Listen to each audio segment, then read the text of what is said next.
Hello, BillWhittle.com members. I'm Steve Green with Bill Whittle and Scott on it. It's another lightning round. You're killing me, Larry. I know, isn't it fun? Mostly I do this because you guys hate it so much. Okay, and as always, I have artisanally handcrafted headlines selected individually just for Bill and Scott. Bill, we're going to open with you this week because I saw this story about a week ago and I just thought, wow, this is a Bill Whittle story. Neil Armstrong memorabilia fetches $7.5 million at auction. And so I guess my question is, do you think that's the wisest way to spend your membership dollars?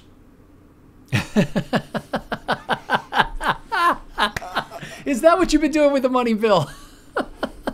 It took me a second. I beg your pardon. Yeah, that one went right over my head.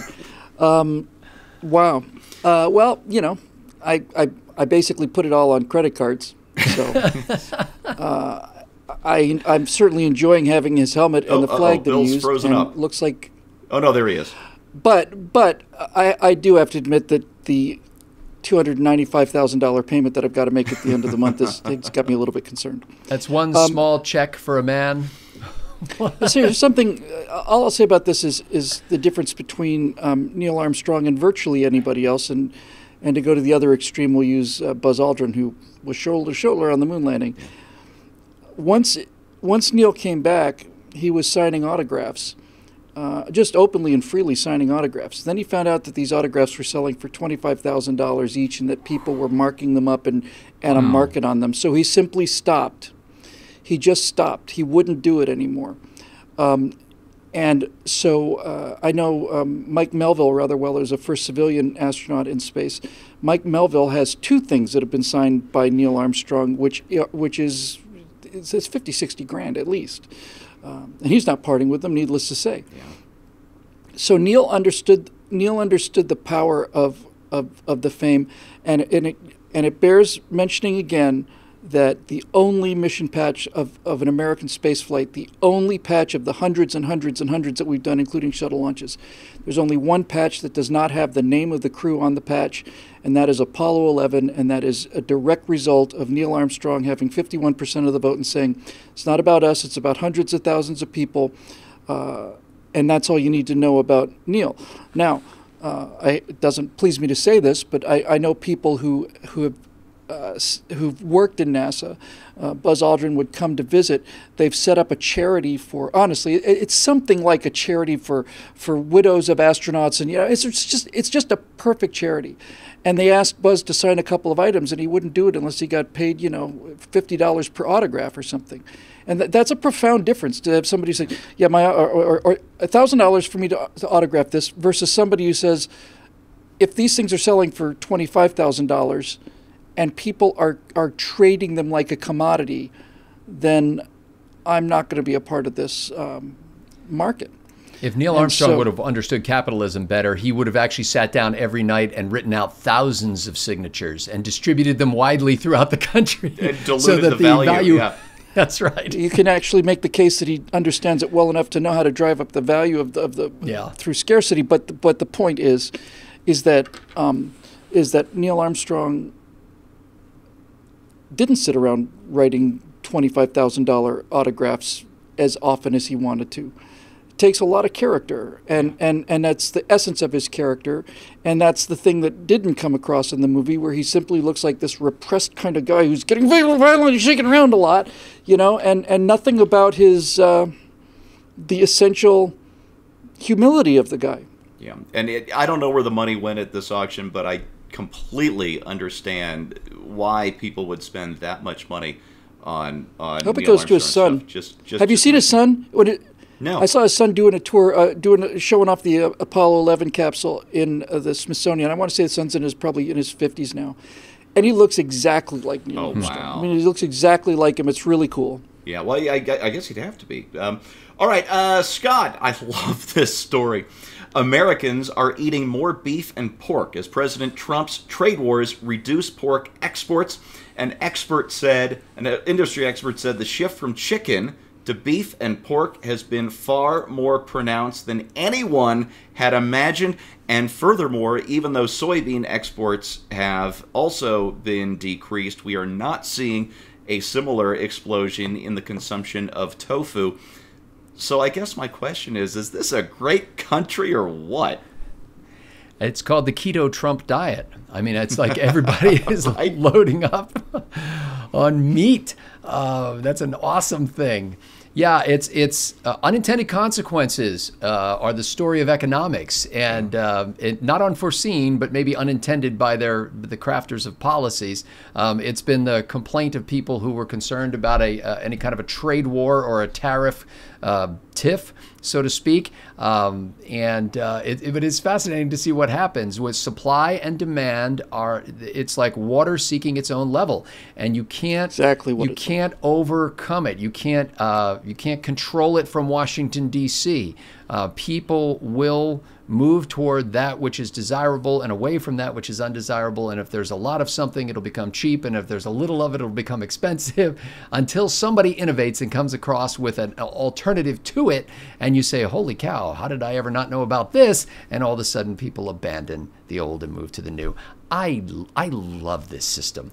And I think it's really neat that people are proving economists wrong on a daily basis. I mean, there's nothing more common than the headline, "Economists surprised by ... Right. Oh, well, it's like I say to my wife every once in a while. Put the boneless, skinless chicken breast down. I'm going to grill a steak. Back away from the range lady. She's got a cannoli.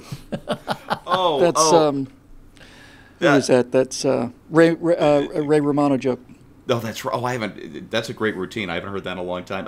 Bill, I try and give you a Florida man story every now and then, and now we have what might be the ultimate Florida man and Florida woman headline: bomb suspect Cesar Sayoc and Stormy Daniels worked at the same Florida strip club. Oh my! Do headlines get any weirder than this, or are we just at the precipice of weirdness in this country? Yeah, that's a good question, Bill. Was it a duo on stage together, or did they just happen to pass through that club at various times? I don't know. I mean, if they were not there at the same time, then needless to say, it's a coincidence. The whole thing is a coincidence. You know, I used to enjoy playing 6 Degrees of Kevin Bacon. I really did. It was a lot of fun. And seeing if you could connect to Kevin Bacon in any number of ways. And now, having met an awful lot of Hollywood celebrities, I'm like 1 degree of separation away from Kevin Bacon, which is allowing me to sleep at night, and the only reason why I'm still functioning as an adult. But the reason I say that is because if you were to play the game 6 Degrees of Kevin Bacon or 6 Degrees of Separation, can you connect yourself to anybody who's, of this period? Can you connect yourself to Donald Trump? Just through, not by blood, but I know a guy who knows this guy, who knows that person, knows this person, knows that person knows Donald Trump. What you find when you get out to 6 Degrees of Separation is that everybody's connected. Everybody. Yeah. There is no limit to what you can do with 6 Degrees of Separation. You can if you had a computer to run it, you could find that you were actually 6 Degrees of Separation away from virtually everybody. Yeah. So this is just a good example of that. It's even if they were in the same photograph, it would be a simple coincidence. But just the fact they're at the same club doesn't really say much. It does say it probably wasn't a very good club. No, I'm glad you mentioned the 6 degrees, because that's the direction I was hoping you were going to take this, because I see these headlines, these kind of weird, oh, isn't that cute stories that are essentially meaningless, and I like to give you guys a chance to call that out. Scott, I have a shocking headline for you from our nation's capital. Gun confiscation has not helped D.C. crime rate. It's almost as though it's more of a cultural problem than than an object problem. I think that's the case. One wonders from whom they are confiscating guns, because clearly they're not confiscating them from people who are about to commit crimes or likely to commit crimes. Look into that. Yeah, I'm just wondering whose guns they're taking away. Are they taking guns away from people who are law-abiding homeowners who just hope to be able to protect themselves in case of a home invasion? Or are they taking guns off of thugs on the streets? Or congressmen? And I repeat myself. But, you know, anybody who's ever been to Washington, D.C. is struck by all the politicians strutting around and preening themselves and talking about how there's two Americas and the unfairness of it all. Yet the town that they have created is probably the most divided city I've ever seen. Where, you know, the last time I was there, I was with a group of people at a restaurant, and we were on the company tab, and I thought it was wrong to like run up a huge bill on the company. And the entrees were like $100, and I ordered the chicken because it was the lowest thing on the menu. It was $40. $40 wow, chicken. No chicken is worth $40. I would expect to pay $4 for it where I was from. So anyway, you go from there, from the $100 entree, you know, Wagyu beef plate, to a couple of blocks over in Washington, D.C., where people have bars on the windows everywhere just to protect themselves and their children, where it is clearly not safe to be out and walking around at night, where the city has been run by an unending stream of corrupt Democrats who have taken advantage of the people and then complain that the federal government is not doing anything to make their city a better city. It is almost a D.C. proper, where the government happens, is almost like a walled enclave, and just outside that wall are the poor barbarians who can't seem to get a slice of the pie for themselves and are eating each other up and tearing each other apart. You know, I've been saying for so long now, years, that modern progressivism is really just high-tech feudalism, and you've described that perfectly, Scott. Where'd I leave off? Futilism is what it is. Right. Yeah. Oh, we're on to Bill. Something a little lighter. Reason magazine headline asks, are Democrats now the party of the rich? The Trump rebranding of the GOP as a working-class party coincides with a number of super-rich Democrats winning high-profile elections. And I guess my question is, this isn't anything new, is it? No, it's not new. And it's not that the Republican Party decided that we're going to have to go after working-class votes. The Democrats abandoned these people when they began their enormous shift to make, you know, the entire idea of the Frankfurt School takeover of America was since the economy was so strong and American workers were so well off relative to the rest of the world, they're not going to have a Marxist revolution in America. If we're waiting for the proletariat to rise up against their bourgeoisie masters, it's not going to happen. So since you have to have a Marxist revolution somehow, Frankfurt School said, well, then what we'll do is we'll make the vanguard not the working men, but the dispossessed. And that is exactly what they've done. They've used our conscience against us, and they've created this cult of victimhood and this cult of diversity for the sake of diversity, for no other reason than to set up differences between people. And in the process, they appear, at least during the last election, they appear to have lost the working man. And as I said many times, this is not the loss of a voting bloc for the Democrats. It is the loss of their identity. It's their brand. It's their brand. Their brand is the little guy. We're the Democrats, and we're here for the little guy. The Republicans are the party of bankers and, you know, and fat cats. But I think it's becoming clearer and clearer and clearer every day that the modern Democratic Party does not represent the values of working people.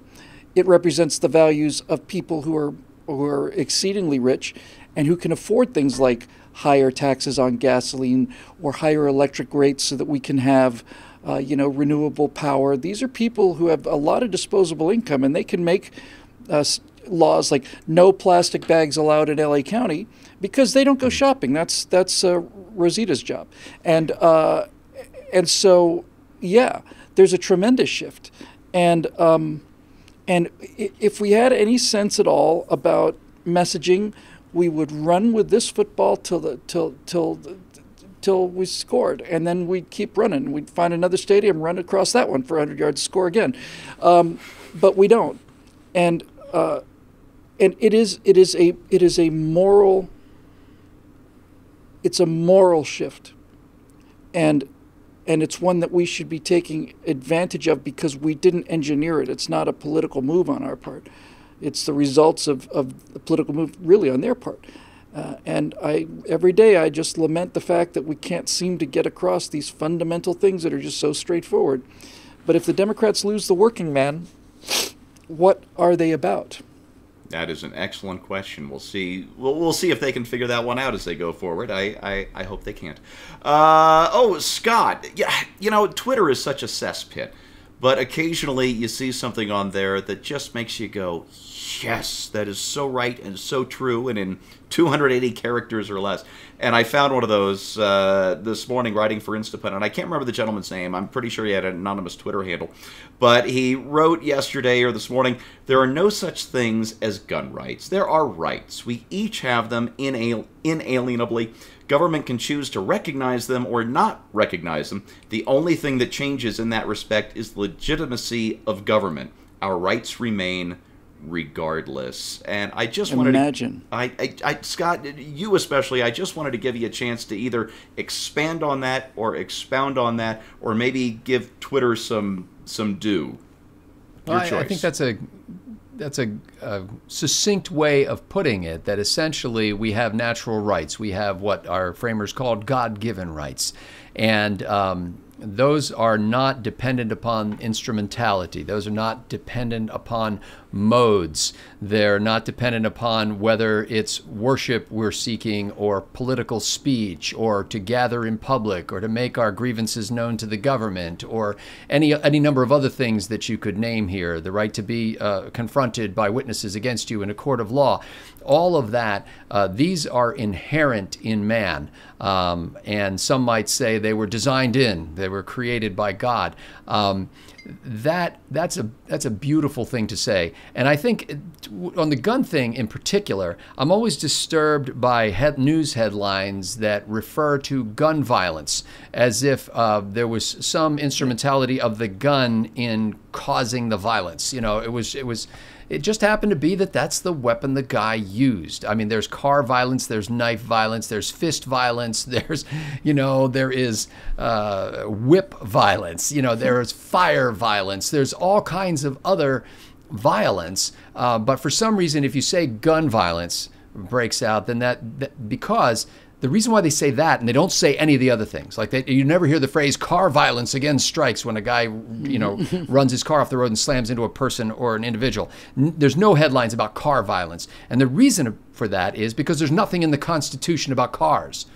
The reason why we say gun violence is because guns, firearms, are enshrined in the Constitution in a way that is unusual, and that should cause our opponents to pause and say, gee, I wonder why all the other things with which you could have killed somebody are not mentioned in the Constitution, but this particular thing is mentioned. And that ought to be a fruitful discussion on the left to decide why is it that the framers would decide to put that in and they didn't put tomahawks in, even though George Washington probably carried one of each. Well, clearly the answer is racist slaveholders. That's their answer to pretty much everything. All right, folks, with all the election nonsense that we've witnessed in the last week, I found one just perfect gem of an election story that I just have to share with you. Dennis Hoff, the brothel owner who died last month, wins election in Nevada. The reality TV star was found dead on October 16 after a weekend of parties celebrating his 72nd birthday. Nevertheless, he was elected, I believe it was mayor of his little town north of Las Vegas, as a Republican. And I would just like to say that Democrats may let dead people vote, but only Nevada Republicans would actually elect a dead guy. And I think that says everything about our view of government and its proper role in society. And that is your members-only lightning round for the week of, it's the week after the election. We don't have to worry about numbers. We just have to worry about the fact that we can sleep again, or at least I can. Thanks for watching. Thank you so much for your patronage, and we'll see you next week.